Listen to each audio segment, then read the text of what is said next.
Chapter 5, Mishnah 2. The Mishnah discusses three phrases that are added to the Shemona Esrei at certain times. Phrase 1, he makes the wind blow and he makes the rain fall. In this phrase, which the Mishnah refers to as the powers of the rains, we praise God's power to make rain fall. It is added to the Shemona Esrei during the winter. Phrase 2, and give dew and rain for a blessing. This prayer, which is the request for rain, is added to the Shemona Esrei during the winter. Phase 3, you have graced us, you have distinguished between the sacred and the mundane. This prayer is added to the first Shemona Esrei that is recited every week after Shabbat at Arbit.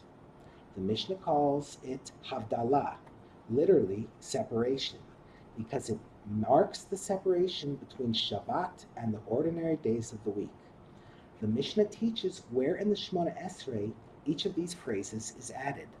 We now turn to the words of the Mishnah.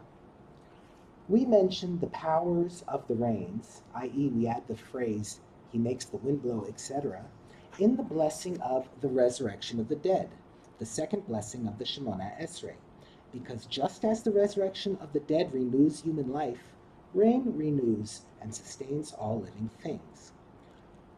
We request the rains, i.e. we add the request, and give dew, etc., in the blessing of the years, the ninth blessing of the Shemona Esrei, which discusses livelihood, because rain is needed for the growth of produce, which provides livelihood. Havdalah is said in the blessing, gracious giver of wisdom, the fourth blessing of the Shemona Esrei, because that is the first weekday blessing recited after Shabbat. The next Tana disagrees about the placement of Havdalah. Rabbi Akiva says he recites Havdalah as the fourth blessing by itself. A third opinion, Rabbi Eliezer says, we say Havdalah in the blessing of thanksgiving, the 18th blessing of the Shemona Esrei, because it thanks God for giving us the ability to separate between the holy and the mundane.